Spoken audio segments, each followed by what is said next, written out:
Okay, welcome back to another edition of Carl's Scale Model Showcase. Today on my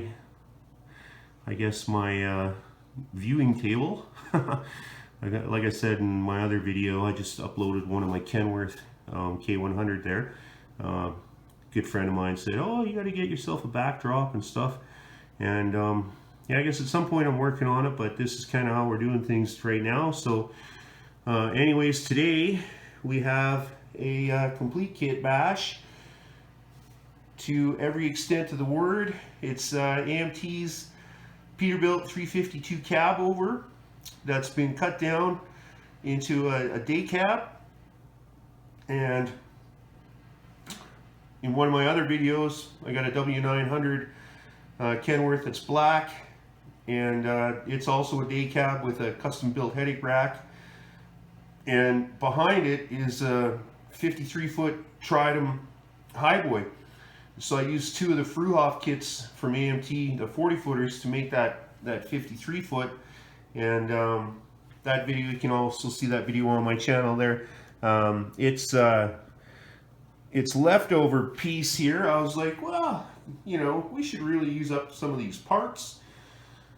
And some of the 352 stuff was another kit, obviously, other than my actual sleeper version of the Super B tanker I have, also on my channel, the Pacific 66. But this one I was just like, okay, we'll turn this into a day cab, put a little deck on it, make like a little city running around truck type of thing. And the end result is kind of neat, actually. I used some of the Revell wheels off of, I think it was the Alaskan Hauler version. It's just like a two-hole kind of thing.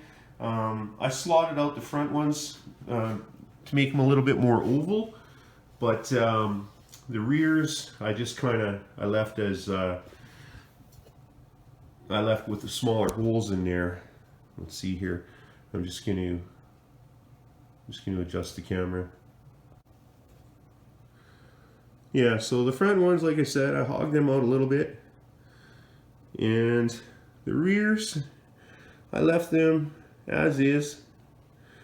And what I did to make them work with the AMT tires, which are kind of like an old school Goodyear, is I just took the trim rings from the AMT kits, one of the AMT kits, and painted the wheels to match, and then I used the trim rings to make them a little larger to fit those tires, and then touched up the nuts with some silver Sharpie and added those are actual thumbtacks that work pretty good, polished them up a little bit for the hub covers. So yeah, square fuel tanks from actually it's from the Titan 90, AMT's Chevy Titan 90 cab over, and then I had my spare box, and inside here is just pretty much standard. Let's see here,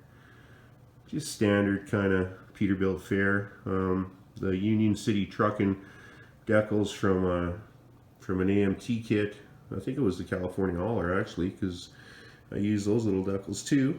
And yeah, it's not 100% accurate. I mean, I got the square air horns on there and whatnot. And if you can see that little gap there, let's see if I can hold the camera steady. There's this little gap right here.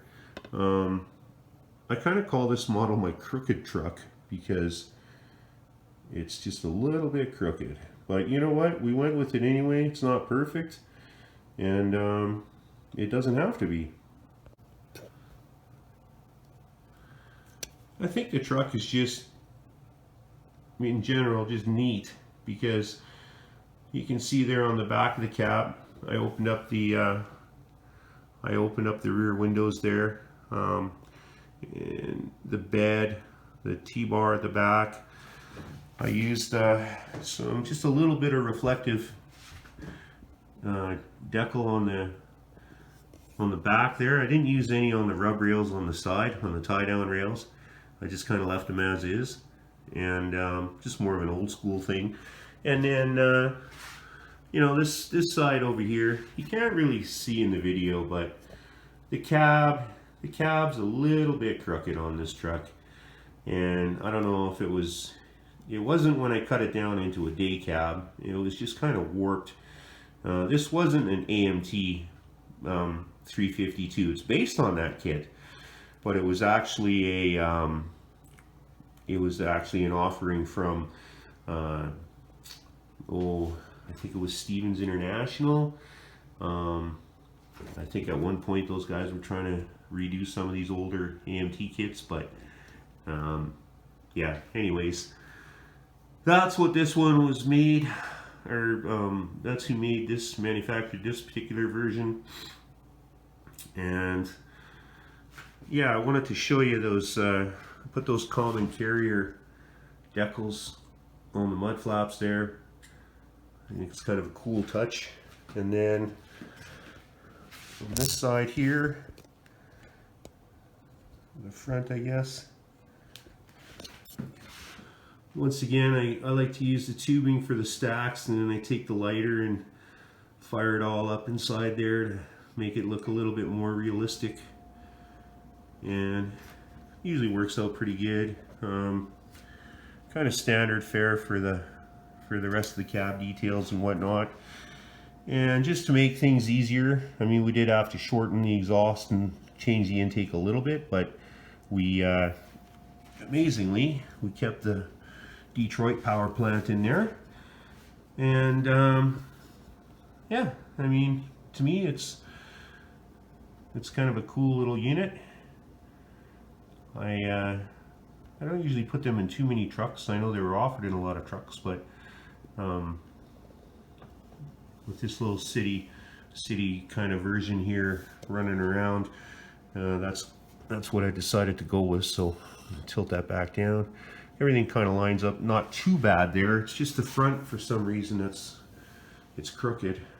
But yeah, and the bed was, you know, that little deck, it wasn't too hard to fab that together and just kind of make things work. So this particular toolbox here, I just used a handle, and it's actually not a toolbox, it's a battery box from a AMT 359 kit, which a lot of you people would be familiar with.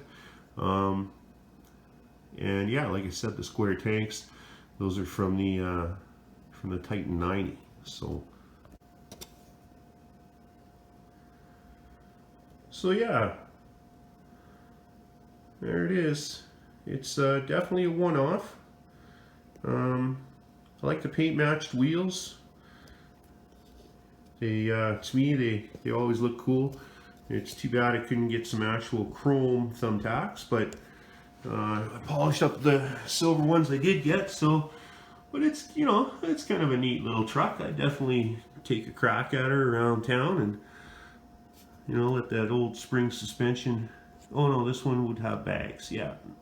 So anyway, probably definitely wouldn't ride like today's stuff does, but I also added in the grab handles and the lights back there just to, you know, kind of flare it up a bit. So, but yeah, anyways, thanks again for tuning in. I'm trying to get better at these videos, and I definitely appreciate your guys' comments. So as always, feel free to like, comment, or subscribe.